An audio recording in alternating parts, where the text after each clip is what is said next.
انہوں نے افغانستان کی مدد کرنے کے لیے ایک فنڈ بھی بنایا، وہ اسی لیے بنایا کہ افغانستان کو بلیک میل کیا جا سکے، اس کے نام پر ہم تمہیں پیسے دیں گے، تم ہمارے یہ مطالبات تسلیم کر لو۔ پھر ایک اور بات پہ اتفاق رائے کیا کہ جید علماء کرام کے وفد افغانستان میں بھیجے جائیں گے جو معتدل طالبان سے مذاکرات کریں گے۔ اچھا، اب سوال ہے معتدل طالبان کون سے ہوتے ہیں؟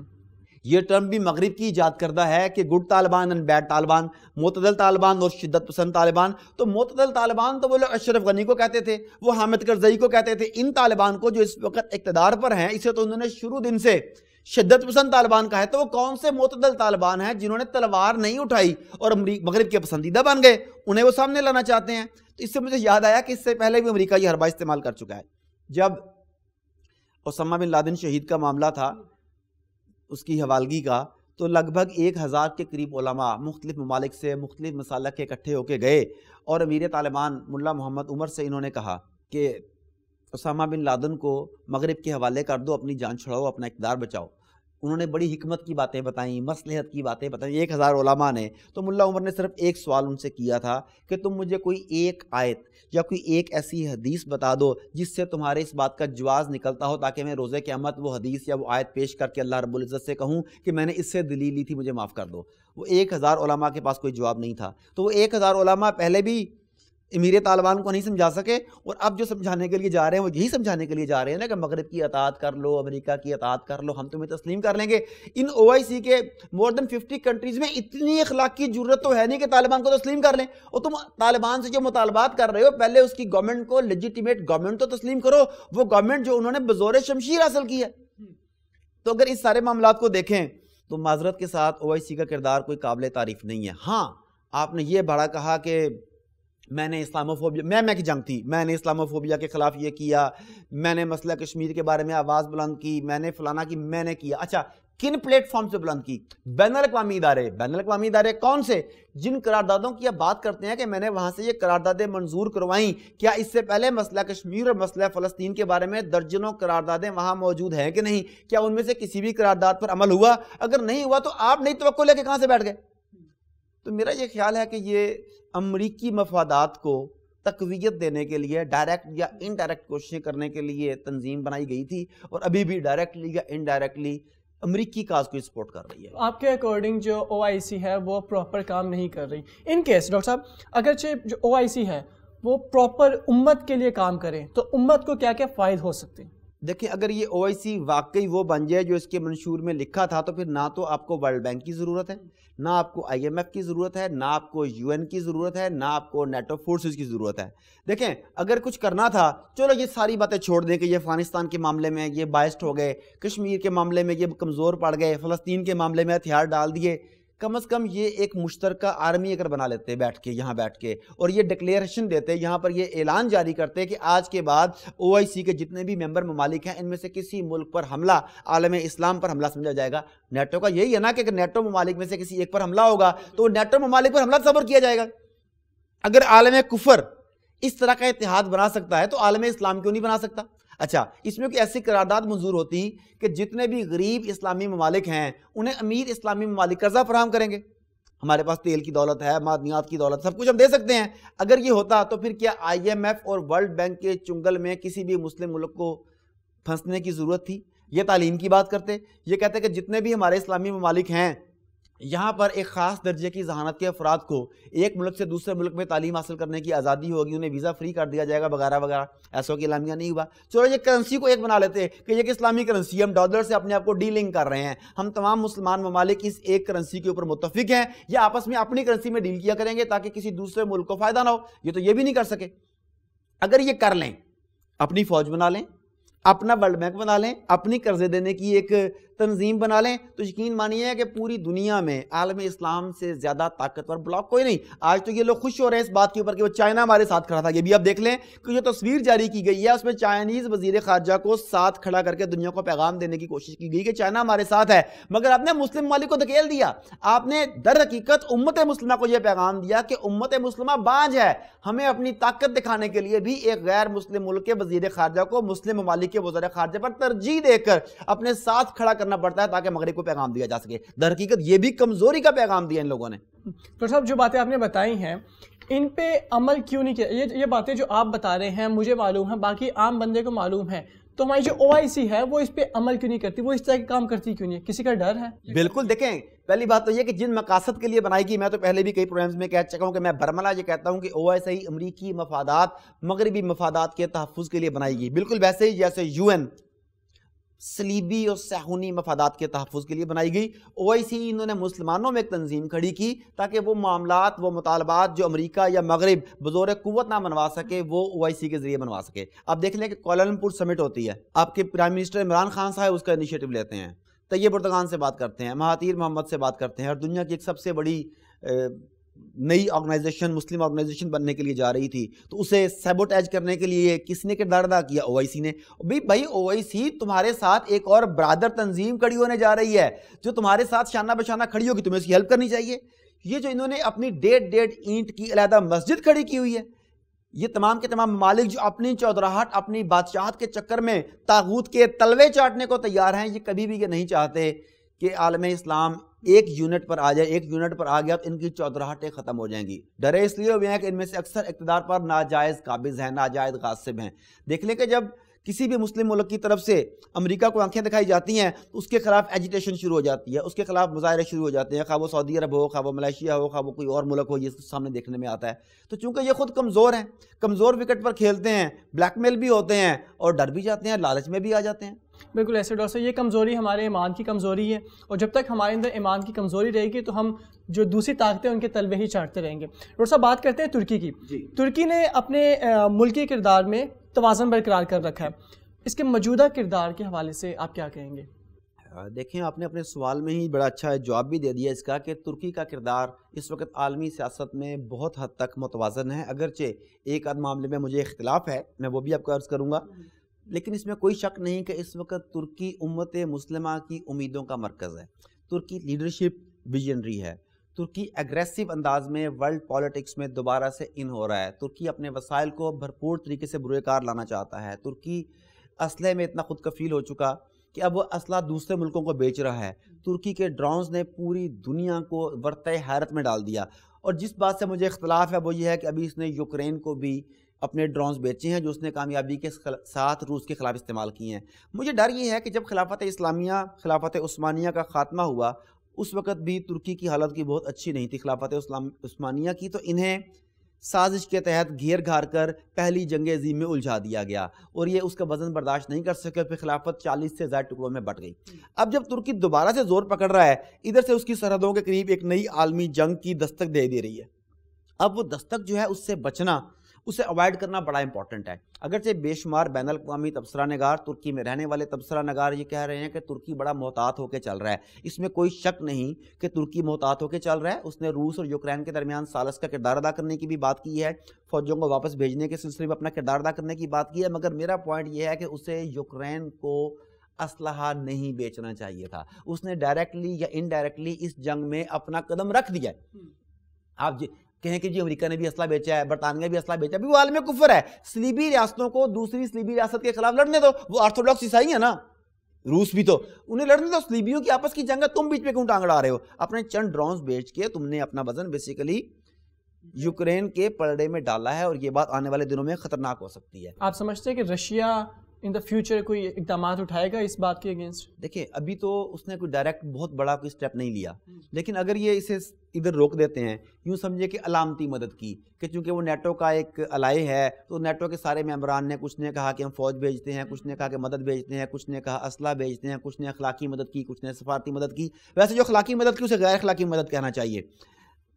تو اس حد تک چلو اس نے بھی کہ چند ڈرونز کی کھیپ بھیج دی، اس کے بعد یہ چپ کر کے بیٹھ جائے تو معاملہ یہ ٹھنڈا ہو سکتا ہے۔ لیکن اگر اس نے اپنے اسلحے کی ترسیل جاری رکھی تو میں سمجھتا ہوں کہ یہ ان دونوں کے درمیان تعلقات میں خرابی کا باعث بنے گے۔ اس وقت ترکی بڑی متوازن وکٹ پہ کھیل رہا ہے، دیکھیں وہ سعودی عرب کے ساتھ اپنے تعلقات بہتر کر رہا ہے، سعودی عرب بھی پازیٹیو رول پلے کر رہا ہے اس میں۔ ان دونوں کے درمیان بہت سارے خدشات تھے، بہت سارے معاملات پہ تحفظات تھے، یہ ایک دوسرے کو برداشت نہیں کرتے تھے، مگر اب حالیہ سالوں میں دیکھیں تو یہ بتدریج بہتر ہوئے ہیں۔ پھر ترکی نے ایران کے ساتھ بھی اپنے تعلقات کو بہتر کیا ہے، اور سعودی عرب اور ایران کے تعلقات بھی تھوڑا سا بہتری کی جانب گامزن ہو رہے ہیں۔ تو اگر ان ساری چیزوں کو دیکھا جائے تو میں سمجھتا ہوں کہ اگر اوورآل دیکھا جائے تو یہ بہتری کی امید نظر آتی ہے. ترکی اپنا کردار نو ڈاؤٹ بہتر طریقے سے ادا کر رہا ہے, اور میرا پیغام بھی ترکی کے لیے, اہل ترکی کے لیے, ترکی گورنمنٹ کے لیے یہی ہے کہ امت مسلمہ آپ کی جانب دیکھ رہی ہے. اس وقت آپ کا کوئی بھی جلد بازی کا یا غیر مناسب فیصلہ نہ صرف یہ کہ امت کی امیدوں کو دھچکا لگانے کا باعث بنے گا, بلکہ آپ کو بھی شاید کئی ڈیکڈز پیچھے جا سکے. دیکھیں اس کی قیادت میں اتنی جان ہے, اتنا ویژن ہے کہ ہر سال ترکی لیرا پر 2-3 مرتبہ اکانومک ہٹ مین حملہ کرتے ہیں. اس کی اکانومی کو, اس کے لیرا کو کریش کرنے کے لیے جائز ناجائز, اخلاقی غیر اخلاقی ہر حربہ آزمایا جاتا ہے. اس سب کے باوجود وہ ہر مرتبہ اس کرائسس سے نکل آتا ہے. تو یہ بیسیکلی اس کی ویژنری لیڈرشپ ہے, اور اس ویژنری لیڈرشپ سے پوری دنیا کے مسلم ممالک کو, مسلم عوام کو امید بنتی ہے کہ ہمارے ملک کے لیڈر بھی اگر اس طرح کا کوئی فیصلہ کریں تو یقینی طور پر ہم بھی اس پرابلم سے نکل آئیں گے. تو آئی تھنک کہ ہمیں اس کا ساتھ دینا چاہیے. چلیں امید کرتے ہیں کہ جو پاکستان ہے وہ بھی ترکی سے کچھ سیکھے گا اور ہمارے ملک کی ڈیولپمنٹ میں جو ہے نا ہیلپ فل ہوگی. لیکن اس میں ایک اور چیز بھی ہے کہ جو خطرناک ہے میرے پوائنٹ آف ویو سے, کہ ترکی میں سیکولر طاقتیں آہستہ آہستہ دوبارہ سے جڑ پکڑ رہی ہیں. آپ کو پتا ہوگا کہ گزشتہ انتخابات میں استنبول بھی طیب اردگان کی ٹیم کے ہاتھ سے نکل گیا تھا. اب استنبول تو ان کا گھر سمجھا جاتا تھا, تو وہاں پر ایسا کیا ہوا کہ وہاں پہ سیکولر پارٹی کے رہنما آئے, سیکولر پارٹی نے اپنا ووٹ بینک کریٹ کیا اور انہوں نے استنبول ان سے چھین لیا. تو اس کا مطلب یہ ہے کہ وہاں پر اس وقت بھی اسلام پسندوں اور سیکولرزم کے حامیوں کے مابین بڑی شدید قسم کی کشمکش چل رہی ہے. بڑا کانٹے کا مقابلہ ہے, کبھی پلڑا اس طرف جھک جاتا ہے, کبھی پلڑا اس وقت جھک جاتا ہے. تو ترکی کے اسلام پسند جنہوں نے گزشتہ لگ بھگ 2 ڈیکڈز کے اندر قربانیاں دے کر اپنے اسلامی تشخص کو دوبارہ سے بحال کرنے کی کوشش کی ہے, انہیں زیادہ ویجیلنٹ اور محتاط رہنے کی ضرورت ہے. ڈاکٹر صاحب میں امریکہ کی بات کروں گا یہاں پہ, کہ امریکہ جو ہے وہ ہر جگہ پہ ٹانگیں اڑاتا ہے. جہاں بھی دیتا ہے کوئی ایڈ, خاص کر جب کہیں پہ کوئی تجربہ ہو رہا ہو کسی ہتھیار کا, تو وہاں پہ وہ لازمی اپنی ٹانگ اڑاتا ہے. ابھی ریسنٹلی شمالی کوریا نے بین البراعظمی میزائل کا تجربہ کیا ہے. وہاں پہ جو امریکہ ہے اس نے صرف بھڑکیں ماری ہیں, اس نے اور کچھ بھی نہیں کیا. کیا وجہ ہے کہ اور ممالک میں تو وہ اپنی ٹانگ جا کے اڑا دیتا ہے, وہاں پہ حملوں کا بھی کہتا ہے, مگر یہاں پہ صرف بھڑکے ہی مارتا ہے؟ جی یہ بڑکے مارتا ہے, اور بڑکے مارنا امریکہ کا پرانا وتیرہ ہے. ہر جگہ پر یہ بڑے بلند و بانگ دعوے کر کے داخل ہوتے ہیں. لیکن امریکہ اس لحاظ سے سیانہ ہے کہ یہ حملہ وہاں پر کرتا ہے جہاں سے مزاحمت کی امید نہ ہو, اور پھر یہ اکیلے حملہ نہیں کرتا, یہ اپنے ساتھ اتحادی پہلے بناتا ہے, جیسے عراق پر حملے کے وقت اس نے کیا, جیسے افغانستان کے اوپر حملے کے وقت اس نے کیا. یہ سب سے پہلے اپنے ساتھ اتحادی بناتا ہے, پھر انہیں آگے کرتا ہے, خود پیچھے رہتا تھا کہ بندے مرے تو ان کے مرے, نقصان ہو تو ان کا ہو, میں اپنے آپ کو محفوظ رکھوں. اگر کسی ملک کے بارے میں سے یہ خدشہ ہو کہ اس کے پاس ہمیں جواب دینے کی طاقت ہے, تو پھر یہ قطعاً آگے نہیں آتا. شمالی کوریا دیکھیں, عراق کے اوپر اس نے حملہ کیا کیونکہ انہیں خدشہ تھا, ان کے بقول انہیں خدشہ تھا کہ اس کے پاس تباہ کن ہتھیار موجود ہیں. شمالی کوریا پر حملہ اس لیے نہیں کیا کہ انہیں یقین ہے کہ اس کے پاس ہیں, اگر خدشہ ہوتا تو یہ کرتے. دوسری بات یہ کہ شمالی کوریا مسلم ملک نہیں ہے. مسلم ملک ہو تو تمام کا تمام عالم کفر اکٹھا ہو کے اس پہ دوڑ پڑتا ہے. اگرچہ شمالی کوریا بھی مغرب کی نگاہوں میں کہ بہت زیادہ پسندیدہ ملک نہیں ہے, مغربی میڈیا شمالی کوریا کے خلاف بھی مسلسل اپنا پروپیگنڈا جاری رکھتا ہے, مگر اس حد تک نہیں جتنا وہ اسلام کے خلاف اور اسلامی ممالک کے خلاف کرتے ہیں. تو چونکہ یہ ایک ملحد ملک ہے, ایتھسٹ ہے, یہ خدا کو نہیں مانتے, اس وجہ سے مغرب انہیں اپنے برابر کا سلیب کا یا زائنس کا رتبہ تو نہیں دیتا, مگر مسلمانوں سے کم تر دشمن سمجھتا ہے. اب شمالی کوریا پر امریکی دھمکیاں, وہ آپ نے خود ہی بیان کر دیا کہ یہ خالی بڑکیں ہیں. میں آپ کو یقین دلاتا ہوں کہ امریکہ شمالی کوریا پر اس وقت تک حملہ نہیں کرے گا جب تک ساتھ ملانے کے لیے چند الہی اور قربانی کے چند بکرے تیار نہ کر لے. بالکل صحیح کہا آپ نے ڈاکٹر صاحب, امریکہ وہیں پہ ہی حملہ کرے گا جہاں پہ اس کو خدشہ ہوگا, اور جہاں پہ کنفرم ہوگا اس کو وہاں پہ, جہاں پہ یقین ہوگا نا کہ یہاں پر اسلحہ ہے, وہاں پر کبھی حملہ نہیں کرے گا. اس کو پتا ہے پھر ریٹرن میں بھی کچھ نہ کچھ آ ہی جائے گا. ابھی دیکھ لیں روس پر حملہ نہیں نہ کر رہا, اس کو پتا ہے نا کیا تو میرے بھی حالت خراب ہو جائے گی. ڈاکٹر صاحب انڈیا کی بات کرتے ہیں, یوگی آدتیہ ناتھ جس کو دہشت گرد بھی کہا جاتا ہے, جو بہت ہی کہا نہیں کہتا, وہ ڈکلیئرڈ دہشت گرد ہے, ڈکلیئرڈ دہشت گرد ہے. اس کو ابھی جو ہے اتر پردیش, بھارت کا جو اتر پردیش ہے وہاں کا وزیر اعلیٰ بنا دیا گیا. تو اس کو آپ کیسا دیکھتے ہیں؟ وہ جو ایک شخص دہشت گرد ہے, جو ڈکلیئر دہشت گرد ہے, اس کو وزیر اعلیٰ بنا دیا آپ نے. دیکھیں یہ ہندوتوا فلسفے کی بھگوا ہندو کی زندہ مثال ہے. اگر یہ نہ ہوتا, اگر اسے وزیر اعلیٰ نہ بنایا جاتا, تو میں اور آپ آج تک جتنے درجنوں پروگرام متعصب فاشسٹ ہندوؤں کے بارے میں کر چکے ہیں وہ تمام کے تمام باطل اور غلط ثابت ہوتے ہیں. اس کا وزیر اعلیٰ بننا اس بات کا ثبوت ہے کہ گزشتہ لگ بھگ 1 ایئر سے ہم یہ پروگرام کر رہے ہیں. ہم نے جتنے بھی پروگرامز میں ہندوؤں کے بارے میں جو اپنا فلسفہ بیان کیا وہ 100% درست ہے. جہاں تک آپ آدتیہ ناتھ کی بات کر رہے ہیں, میں اس کے بارے میں چند اور معلومات آپ تک دینا چاہتا ہوں. میں لکھ کے لایا ہوں ساتھ تاکہ کوئی غلطی نہ ہو جائے. یہ یوگی ہے. مزے کی بات ہے کہ جس جگہ کا اسے بتایا جاتا ہے کہ پیدائش جس کی ہوئی، نہ اس کی پیدائش وہاں پر ہوئی ہے اور نہ اس کا نام اصل ہے. یہ دونوں چیزیں جعلی ہیں. اچھا. فارسٹ رینجر آنند موہن بشٹ کے بیٹے یوگی آدتیہ ناتھ کا اصلی نام اجے موہن بشٹ ہے. اس کی پیدائش اتراکھنڈ کے پوڑی گڑھوال میں ہوئی اور وہیں گریجویشن کرنے کے بعد وہ گورکھپور آ کر مہنت ابیدیہ ناتھ کا شاگرد بنا. یہ وہ ہسٹری ہے اس کے متعصب ہندو بننے کی جو چھپائی جا رہی ہے. اور پھر ابیدیہ ناتھ کے مرنے کے بعد یہ اس کی سیاسی وراثت پر قبضہ جمانے میں کامیاب ہو گیا. جیسے ہمارے یہاں بھی کہ بندہ مرتا ہے تو اس کی اولاد، اس کا کوئی بندہ آگے آتا ہے. اس کے بعد گورکھ ناتھ مندر کے نام پر یہ انتخابات جیتنے لگا. پھر راج ناتھ کے اثرات کو زائل کرنے کے لیے مودی اور امیت شاہ نے اس کو وزیر اعلیٰ بنا دیا. تو ایک محاورہ نا ہمارا کہ خدا مہربان تو بندہ پہلوان. تو جب وہ اس کے آقا پاور سیکٹر تمام کا تمام اس کے ساتھ ہو تو پھر اس پہ مہربانیاں تو ہونی ہی ہونی ہیں. اب یہ اس حد تک متعصب آدمی ہے کہ یہ تاج محل کو اور دوسری تمام کی تمام جو مغل عمارات ہیں جو شاہکار ہیں، جو فن تعمیر کا ایسا شاہکار ہے کہ پوری دنیا سے لوگ انہیں دیکھنے کے لیے آتے ہیں، یہ انہیں بیرونی حملہ آوروں کی نشانی قرار دیتا ہے. انہیں یہاں سے مٹانا چاہتا ہے، گرانا چاہتا ہے، مسمار کرنا چاہتا ہے. اگر آپ ہندو توا فلسفے کی زندہ مثال دیکھنا چاہیں تو آپ آدتیہ ناتھ کو دیکھ لیں. یہ وہ بندہ ہے جو ہندو توا ایجنڈے کی اس فلسفے کی زندہ مثال ہے. یوگی نے ہندو نوجوانوں کی ایک اپنی ذاتی آرمی تیار کی ہوئی ہے، پرسنل آرمی، جس کا نام ہے ہندو یواہنی. اس کا مقصد ہے کہ 2 ٹانگوں والے جانوروں کا خاتمہ. یہ 2 ٹانگوں والے جانور کون ہیں؟ یہ مسلمانوں کو 2 ٹانگوں والے جانور کہتا ہے، اور یہ کہتا ہے، خود برملا کہتا ہے کہ ہم مذہبی جنگ کی تیاری کر رہے ہیں. آج لوگ ہمارے اوپر یہ الزام لگاتے ہیں کہ یہ شدت پسند ہے، مذہب کے نام پر لوگوں کا قتل و غارت کرتے ہیں، ان کا خون بہاتے ہیں. وہ ان کا وزیر اعلیٰ کھلم کھلا کہہ رہا ہے کہ ہم مذہبی جنگ کی تیاری کر رہے ہیں. اس نے پرائیویٹ آرمی تک تشکیل دی ہوئی ہے، اور وہ مسلمانوں کا انسان ماننے کو تیار نہیں. 2 ٹانگوں والے جانور کہتا ہے، اس کے بارے میں پوری کی پوری دنیا خاموش ہے. اس کا مطلب ہے کہ آج تک ہم بھگوا ہندو کے بارے میں جو کہتے رہے وہ درست تھا. ڈاکٹر صاحب اس میں تو کوئی دو راہ ہی نہیں ہے کہ وہ ملک انڈیا جو خود کو سیکولر کہتا ہے، وہاں پہ سب سے زیادہ ظلم و ستم مسلمانوں پہ کیا جاتا ہے، اور پوری دنیا میں اس کو جو ہے نہ تو اس کا ذکر کیا جاتا ہے اور نہ ہی اس کو ڈیگریڈ کیا جاتا ہے. دنیا کے بھی منافقانہ چہرے کی زندہ مثال ہے. بالکل ایسا ہی ہے. ڈاکٹر صاحب یہاں پہ مودی کی بات بھی کریں گے.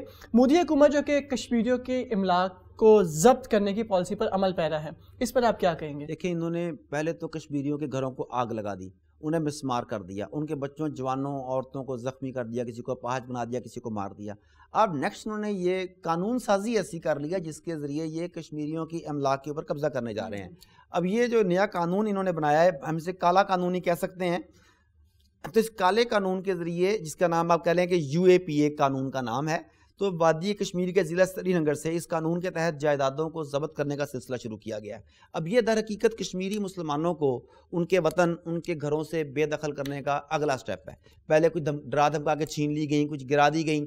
اب جب یہ املاک خرید لیں گے یا انہیں بے دخل کر دیں گے، یہاں پہ ہندوؤں کو لا کے بسائیں گے، اس کے نتیجے میں کشمیر کی ڈیموگرافی دوبارہ سے چینج ہوگی. وہاں پہ کشمیری مسلمانوں کی بجائے ہندوؤں کی کثرت دکھائی جائے گی. اس کے بعد وہ کہیں گے کہ ہم نے اقوام متحدہ کی قراردادوں کے مطابق یہاں پہ استصواب رائے کروانے کا فیصلہ کیا. اب وہاں پر اکثریت میں وہ بیٹھے ہوں گے تو وہی فیصلہ کریں گے نا وہ. اور مزے کی بات ہے کہ مسلمانوں کو اس بات کی سمجھ نہیں آ رہی کہ یہ ایگزیکٹلی وہی طریقہ ہے جو یہودی فلسطینیوں کے خلاف استعمال کر رہے ہیں.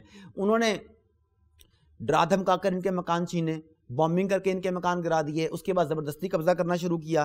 تو یہ یہود ہو یا ہنود ہو، یہ بیسیکلی ایک ہی سکے کے 2 رخ ہیں جو مسلمانوں پر ظلم و ستم کرنے میں ایک دوسرے سے مقابلہ کیے ہوئے ہیں کہ کون کتنا زیادہ ظلم و ستم کرتا ہے. اگر آپ OIC کی بات کریں تو وہ سوائے زبانی جمع خرچ کے کچھ نہیں کرتی. مجھے بتائیے کہ کیا کبھی مذمتوں سے بھی ملک آزاد ہوئے ہیں؟ کیا کبھی مذمتوں سے بھی آزادی ملی ہے؟ وہ کسی تنظیم کا بڑا پرانا معروف بینر ہے کہ کشمیر قرارداد مذمت سے نہیں، ہندو کی مرمت سے آزاد ہوگا.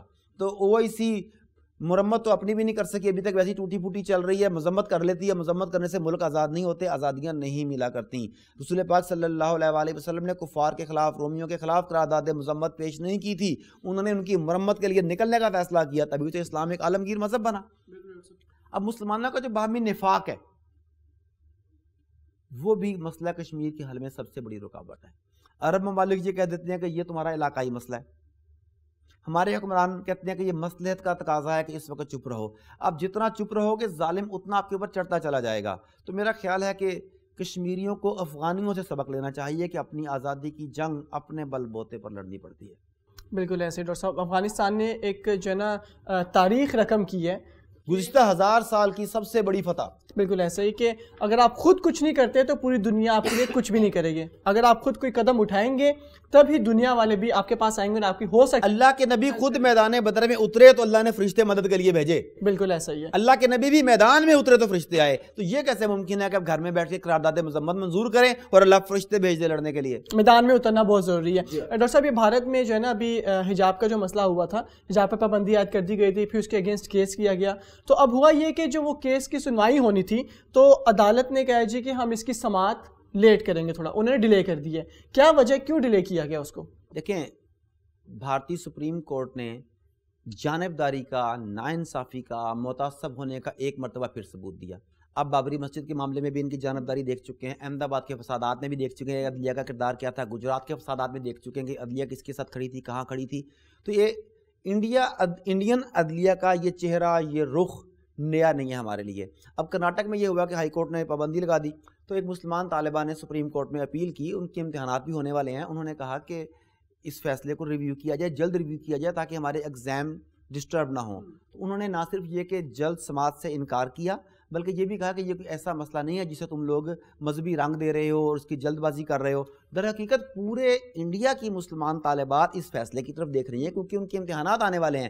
اب اگر وہ امتحانات نہیں دیتی تو انہیں تعلیمی میدان میں، انہیں ایجوکیشن فیلڈ سے باہر نکال دیا جائے گا. ملازمتوں کے دروازے جو کرنا چاہتی ہیں وہ بھی ان کے لیے بند ہو جائیں گے کیونکہ وہ پڑھ نہیں سکنی. پھر جب آج یہ فیصلہ کیا گیا کہ تعلیمی اداروں میں حجاب کی پابندی نہیں کر سکتے، حجاب آپ نہیں پہن سکتے، کل آپ ملازمتوں کے دوران بھی یہ کر دو گے کہ آپ اسلامی شاعر کو آپ داڑھی نہیں رکھ سکتے، آپ حجاب نہیں لے سکتے، آپ اللہ محمد کا نام نہیں لے سکتے. تو بھارتی ریاست کرناٹک سے شروع ہونے والا ناٹک یہ پورے انڈیا تک پھیل چکا ہے اور پورے انڈیا کے مسلمان طالبات سپریم کورٹ کی جانب دیکھ رہی تھیں. مگر سپریم کورٹ نے ونس اگین ہمیشہ کی طرح اپنا بدترین چہرہ دکھایا اور مودی حکومت اور انتہا پسند ہندو اس معاملے کو اور زیادہ اچھال رہے ہیں. اب وہ مختلف اداروں میں جاتے ہیں، مختلف شہروں میں جاتے ہیں، وہاں پہ اسلامی شاعر کو، حجاب کو ختم کرنے کی کھلم کھلا بات کرتے ہیں، دہشت گردی کرتے ہیں اور مسلمان بے بسی سے چپ ہیں. اس لیے چپ ہے کہ پوری دنیا کے کسی بھی ملک سے ان کے لیے آواز نہیں اٹھ رہی. ہم ان کے پاس بیٹھے ہوئے، ہم آواز نہیں اٹھا رہے.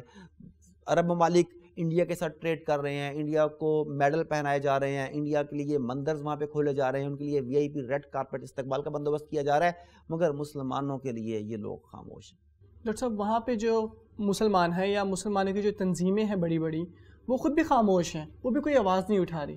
جی وہ کہتے ہیں کہ غلامی میں انداز بدل جاتے ہیں.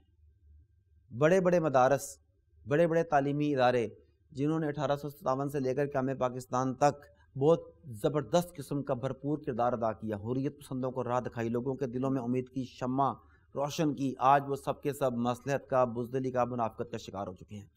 وہ کھلم کھلا کہتے ہیں کہ ہمارا جینا مرنا انڈیا کے ساتھ ہے، پاکستان کو یا کسی اور بندے کو ہمارے ساتھ ہمارے معاملے میں ٹانگ نہیں ڈالنا چاہیے. اور یہ وہ دل سے نہیں کہہ رہے ہوتے، یہ وہاں پہ رہنے کے لیے مجبوری کے عالم میں انہیں ایسا بیان دینا پڑتا ہے تاکہ وہاں کی گورنمنٹ، وہاں کے ادارے انہیں تنگ نہ کریں. اور کچھ ایسے لیڈرز ہیں جو خرید لیے گئے، جو بک چکے ہیں، جو کھلم کھلا امت کے تصور کی نفی کرتے ہیں، جو کھلم کھلا پاکستان کا دوسرے ممالک کو کہتے ہیں کہ ہم انڈیا کا حصہ ہیں، انڈیا ہمارے ساتھ جو مرضی کرے، تم چپ رہو. وہ سمجھتے ہیں کہ شاید اس طرح سے وہ انڈین ہمدردی جیت لیں گے، مگر در حقیقت اس طرح سے وہ انڈیا کو مزید شے دے رہے ہیں کہ تم جو مرضی ظلم و ستم کر لو. دیکھیں انڈیا کا شروع سے ایک ہی فلسفہ رہا ہے، کمزور کو دباؤ، طاقتور کی پوجا کرو. مسلمان نے اپنے آپ کو کمزور شو کیا ہے، جب تک کمزور آپ شو کریں گے تو آپ کے ساتھ یہی کچھ ہوگا. مسلمان کو اپنے آپ کو طاقتور شو کرنا ہوگا. انڈیا کے مسلمان کو چھاتی تان کر چلنا ہوگا. جب یہ چھاتی تان کے چلے گا تو یہی ہندو اس کی پوجا شروع کر دے گا. بالکل ایسے ہی. ڈاکٹر صاحب ہمارے اس عالمی منظر نامہ کا جو آخری سوال میں آپ سے پوچھنا چاہوں گا وہ یہ کہ سعودی عرب پر حوثی حملوں میں شدت آ گئی ہے. جی بالکل، یہ سعودی عرب میں حوثی حملوں میں شدت آ گئی اور یہ انتہائی تشویشناک اور افسوسناک عمل ہے. اور یہ معاملہ کب ہوا؟ جب سعودی ولی عہد نے امریکن پریزیڈنٹ کا فون نہیں اٹھایا. اب اس سے کڑیاں سے کڑیاں میں لائیں کہ اس سے پہلے کیوں نہیں ہوا. اب کیا ہوا کہ سعودی ولی عہد نے امریکن پریزیڈنٹ کا فون نہیں اٹھایا. اس نے اتنا پرسنل لیا اسے کہ اس نے حوثی باغیوں کو شہ دی، جو بظاہر نظر آتا ہے، ڈاٹس ملاتے جائیں نا آپ. اس کے بعد انہوں نے حملے کرنے شروع کر دیے. تو ڈاکٹر صاحب اس صورتحال میں سمجھتا ہوں کہ سعودی عرب کا بالکل درست فیصلہ ہے کہ اس نے امریکہ پر انحصار بند کر دیا. امریکہ پر انحصار یوکرین نے بھی تو کیا، وہ تو خود صلیبی ریاست تھی، اس کے ساتھ کیا بنا؟ اسرائیل وہ صلیبی ریاست، اس کے حکمران صہیونی، تو نہ صہیون ان کی مدد کر سکے کھل کے، نہ امریکہ ان کی مدد کر سکا کھل کے. تو اگر سعودی عرب نے اس پر انحصار کرنا بند کیا تو یہ درست فیصلہ ہے. اب اگلا سٹیپ یہ ہے، میں سمجھتا ہوں کہ سعودی عرب کو پاکستان اور ترکی کی ان ٹیکنیکل معاملات میں ہیلپ لینی چاہیے. ترکی ایسا زبردست اسلحہ بنا رہا ہے کہ وہ پوری دنیا میں سراہا جا رہا ہے. پاکستان کا جو انٹیلیجنس نیٹ ورک ہے، پاکستان کے اٹامک ایسٹس ہیں، وہ برادر ملک ہے، انہوں نے پاکستان کے ساتھ کئی مرتبہ سپورٹ کیا، پاکستان کے ساتھ کھڑے ہوئے ہیں. تو آئی تھنک کہ پاکستان کے ایسٹس کو بھی ہمیں امت مسلمہ کے ایسٹس سمجھنا چاہیے. اگر وہ امت مسلمہ کے ایسٹس ہیں تو پھر وہ ترکی ہو، خواہ وہ سعودی عرب ہو یا کوئی اور مسلم ملک ہو، اگر وہ ایک کاز پر اکٹھے ہیں تو ان سب کے کام آنے چاہیے. تو امریکہ اتنا ناقابل اعتبار، میں یہ کہنا چاہوں گا کہ پورے مشرق وسطیٰ کو یہ بات سمجھ لینی چاہیے کہ پورا مشرق وسطیٰ جتنی جلدی امریکہ سے جان چھڑا لے گا یہ اس کے لیے بہتر ہوگا. امریکہ کے لیے تو بڑا مزے کا کام ہے نا کہ کسی ملک میں خطے میں جنگ کروا دو، اپنا اسلحہ بیچو. اب یوکرین میں جنگ ہو رہی ہے، امریکہ نے کہا میں اپنا اسلحہ بیچوں گا، روس بھی اپنا اسلحہ استعمال کرے گا، بیچے گا. روس کا اسلحہ ٹیسٹ ہوگا، امریکہ کا اسلحہ ٹیسٹ ہوگا. جو ٹیسٹڈ اسلحہ ہوگا اس کی پوری دنیا میں مانگ بڑھے گی، پوری دنیا میں فروخت ہوگی. لیکن امریکہ نے کہا میں اپنے بندے نہیں بھیجوں گا، وہ صرف اسلحہ بھیجے گا اپنا. تو امت مسلمہ کو اس سارے معاملے سے سبق سیکھنا چاہیے، اتحاد و اتفاق کا دامن بالکل آپس میں پکڑ لینا چاہیے. اور جو حوثی باغی جو سعودی عرب میں کر رہے ہیں، اگر کسی بھی مسلم ملک کا اس میں ذرہ برابر بھی حمایت یا ہمدردی ہے تو انہیں اسے بالکل دل سے نکال دینا چاہیے. ہمیں سعودی عرب کے ساتھ کھڑے ہونا چاہیے. یہ بات آپ نے ڈاکٹر صاحب بالکل صحیح کی کہ جو یو ایس ہے اس کی ہسٹری ہے کہ ہمیشہ وہ کہتا ہے کہ میں ساتھ ہوں، بعد میں پیچھے ہٹ جاتا ہے، دھوکہ ہمیشہ وہ دیتا ہے. یہ اس کی ہسٹری ہے. تو ہمارے جو خطے کے جو لوگ ہیں، جو ممالک ہیں، ان کو بھی اس چیز کو سمجھنا چاہیے، اور جو باقی ہیں ان کو بھی سمجھنا چاہیے کہ امریکہ صرف بولتا ہے ساتھ ہوں، یقیناً وہ جو ہے نا ریالٹی میں وہ ساتھ بالکل بھی نہیں ہوتا. بہت شکریہ ڈاکٹر صاحب آپ کا. ناظرین یہ تھا ہمارا آج کا عالمی منظرنامہ. ہمیں اجازت دیجیے آج کے اس عالمی منظرنامہ سے، پھر دوبارہ حاضر ہوں گے نیو ٹاپکس کے ساتھ. اپنا خیال رکھیے گا. اللہ حافظ.